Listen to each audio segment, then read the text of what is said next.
Tudo da Canção Nova em um só lugar. Canção Nova Play. O Senhor esteja convosco. Ele está no meio de nós. Proclamação do Evangelho de Jesus Cristo, segundo João. Glória a vós, Senhor. Estava próxima a Páscoa dos judeus e Jesus subiu a Jerusalém no templo. Encontrou os vendedores de bois, ovelhas e pombas e os cambistas que estavam aí sentados. Fez então um chicote de cordas e expulsou todos do templo, junto com as ovelhas e os bois. Espalhou as moedas e derrubou as mesas dos cambistas. E disse aos que vendiam pombas: tirai isso daqui. Não façais da casa de meu pai uma casa de comércio. Seus discípulos lembraram-se mais tarde que a Escritura diz: o zelo por tua casa me consumirá. Então os judeus perguntaram a Jesus: que sinal nos mostras para agir assim? Ele respondeu: destruí este templo e em 3 dias eu o levantarei. Os judeus disseram: 46 anos foram precisos para a construção deste santuário, e tu levantarás em 3 dias? Mas Jesus estava falando do templo do seu corpo. Quando Jesus ressuscitou, os discípulos lembraram-se do que ele tinha dito e acreditaram na Escritura e na palavra dele. Jesus estava em Jerusalém durante a festa da Páscoa. Vendo os sinais que realizava, muitos creram no seu nome, mas Jesus não lhes dava crédito, pois ele conhecia todos e não precisava do testemunho de ninguém acerca do ser humano, porque ele conhecia o homem por dentro. Palavra da salvação. Glória a vós, Senhor.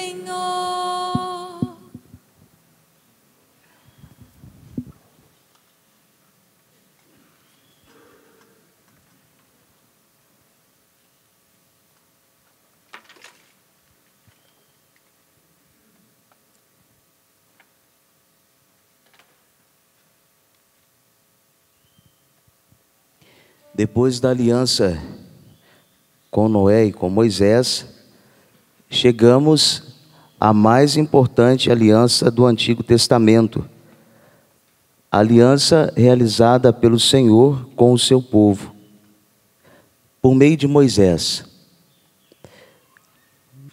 Moisés está no Monte Sinai, na saída do Egito. E essa primeira leitura aponta para a definitiva aliança entre Deus e a humanidade. Essa nova aliança que será mediada pela cruz de nosso Senhor Jesus Cristo. A primeira leitura nos coloca algumas normas, mas não são normas de um Deus estranho. São normas de um Deus que está presente no meio do povo. E essa presença de Deus no meio do povo que trouxe essas normas, os mandamentos, neles nós encontramos a chave para a verdadeira harmonia interna e externa. Por isso o salmista que nós ouvimos hoje disse: a lei do Senhor Deus é perfeita, conforto para a alma. Ele continua: os preceitos do Senhor são precisos, alegria ao coração. Com esse Deus que está próximo, tão próximo do ser humano, o salmista está falando sobre Jesus Cristo. As palavras são pronunciadas à pessoa de Cristo. Ele é a lei. Ele é de fato o mandamento encarnado. Ele que viveu tudo por amor ele que não matou, ele que não cometeu adultério. E aqui nós não temos tempo para falar sobre o processo de adultério espiritual que está na primeira leitura, mas que também é muito importante. Aquelas pessoas que, por não entenderem a presença de Deus em suas vidas, buscam outras coisas. Isso é um adultério espiritual, mas não temos tanto tempo para aprofundar isso que aparece na primeira leitura que nós ouvimos. Os mandamentos ou as normas são o caminho da libertação verdadeira. Deus, quando Ele nos dá os mandamentos, Ele não está eliminando a nossa liberdade. Muito pelo contrário. Na cruz, ao morrer, Ele, como mandamento principal, se dá a nós nesse processo, no qual Deus veio para libertar a nossa liberdade. E sobre isso, Paulo, na segunda leitura, nos traz uma mensagem centrada na cruz de nosso Senhor Jesus Cristo, esse símbolo da fraqueza, da impotência, o lugar de contradição para os homens, a cruz considerada por alguns loucura e absurdo, mas para outros conseguem perceber essa eficácia do amor verdadeiro de Deus para com os seres humanos, essa aliança. E Paulo, diante da posição negativa da humanidade, ele vai nos dizer que Deus, ele tem sempre a iniciativa surpreendente. Deus nos surpreende sempre. E ele reagiu a esse processo negativo da humanidade. Deus reagiu oferecendo o Cristo crucificado, que é maior que os nossos projetos humanos, que é maior que a nossa autossuficiência. A pregação da cruz provoca uma radical e definitiva separação. Que separação é essa, Padre? A salvação ou a perdição finais. Lá onde tudo era considerado fraqueza, se revela a salvação, na cruz. Que o primeiro ensinamento para a nossa vida prática: o que você faz com as suas fraquezas? Porque lá onde tudo é fraqueza, se revela a salvação. Nós tendemos a ficar o tempo todo nos crucificando pela nossa fraqueza ou pelas nossas fraquezas. Mas o mistério da cruz é exatamente esse processo de passar pelas nossas fraquezas e encontrar a salvação que está escondida com Cristo. Por isso Paulo disse que a nossa vida, ela está escondida com Cristo, porque Cristo, ele experimentou esse processo das tentações humanas. E o inimigo, ele de modo muito oportuno, ele aparece em nossa vida. O Evangelho coloca a grande tentação de Jesus logo no início, mas lá na cruz ele vai ser também tentado. Nós não somos tentados acima das nossas forças, porque nós carregamos dentro da nossa fraqueza aquele que é mais forte. Deus já se revelou mais forte. Então você não precisa ficar com medo da sua fraqueza, você só precisa viver esse processo da passagem, da travessia, e é isso que Jesus está vivendo. Ele está saindo dessa fraqueza, desse espaço meramente humano, da humanidade, e agora ele vai para a nossa salvação. Tenha a coragem de fazer essa travessia da sua fraqueza à sua salvação, porque a sua fraqueza te revela. A sua fraqueza diz onde você precisa cuidar mais. E nesse processo, nós não podemos confiar na própria força humana para realizar o destino da nossa vida. Seria um atalho e por isso, sem sentido. Jesus no Evangelho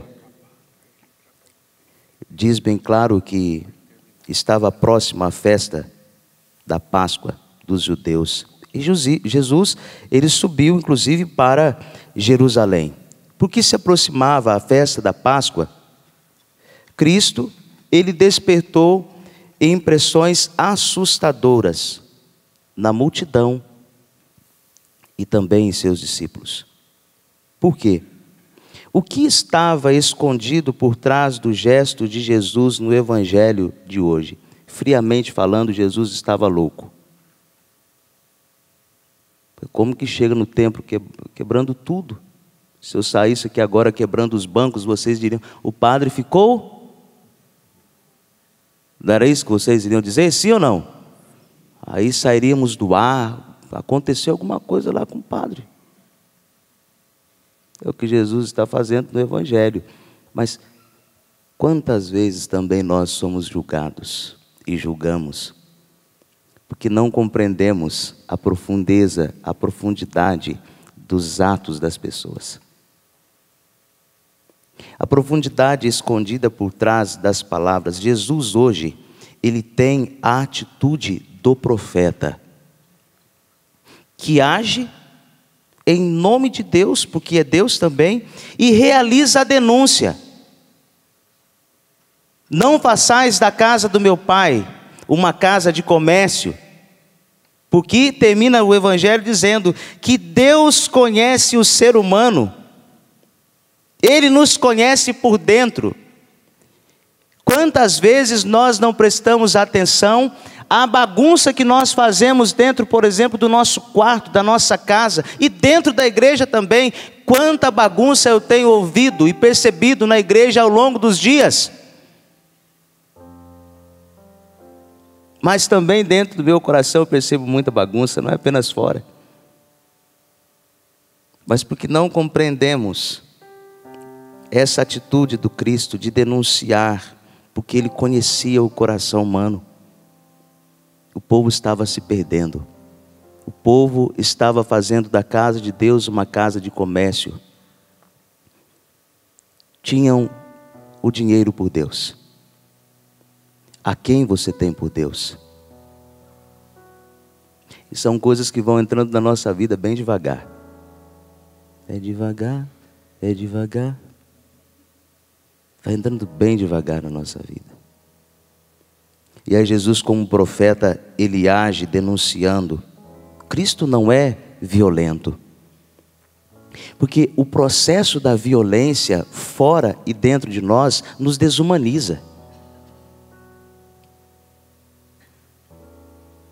Esse processo que Jesus está vivendo aqui, ele está denunciando porque ele tem clareza de que essa realidade que eles estão vivendo desumaniza.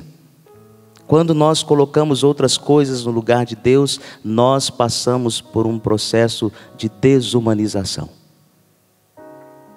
E ele está dizendo, conheço tanto o homem por dentro, que eu serei capaz de continuar a minha viagem, o meu percurso para Jerusalém, e lá eu morrerei. Esse é o verdadeiro sinal que nos humaniza, Cristo na cruz. Lá onde Jesus Cristo passou pela última solidão do ser. Eu vou repetir. Lá onde Cristo passou pela última solidão do ser. Porque é na solidão que o homem se conhece. E ali na cruz de nosso Senhor Jesus Cristo, nesse processo dramático da morte, da paixão, morte e ressurreição de Jesus Cristo, ali não chegaram palavras. Ali na cruz não chegou a consolação. Talvez você está passando também por momentos de cruz. Talvez você está passando por esse momento dramático da última solidão do ser. Você experimenta a morte cada dia mais perto de você. E é lá do alto da cruz que Jesus vai dizer então, ao invés de ser consolado, Ele nos consola quando Ele teve a coragem de nos dizer: Pai, em Tuas mãos eu entrego meu espírito. E houve um grande silêncio na face da terra.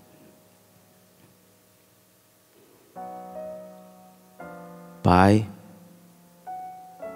em tuas mãos eu entrego meu espírito.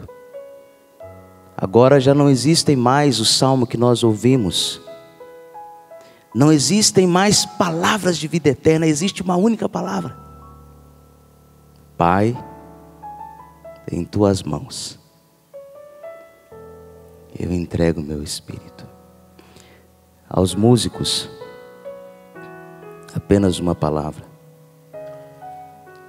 A música, ela precisa acontecer no misto de silêncio e de solidão.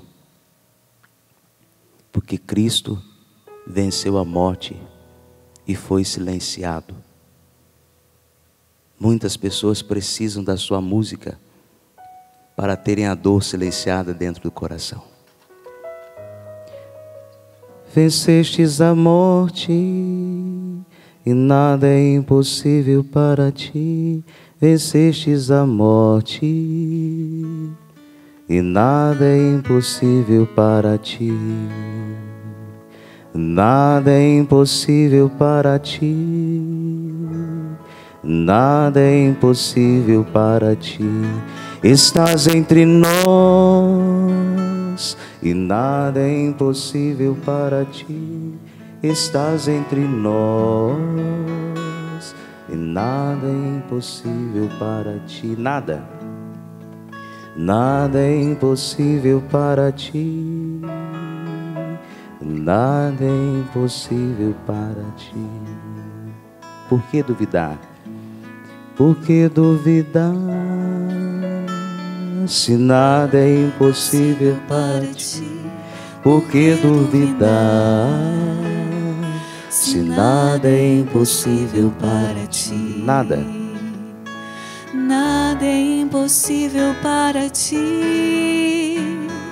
Nada é impossível para ti. Tudo da Canção Nova em um só lugar. Canção Nova Play.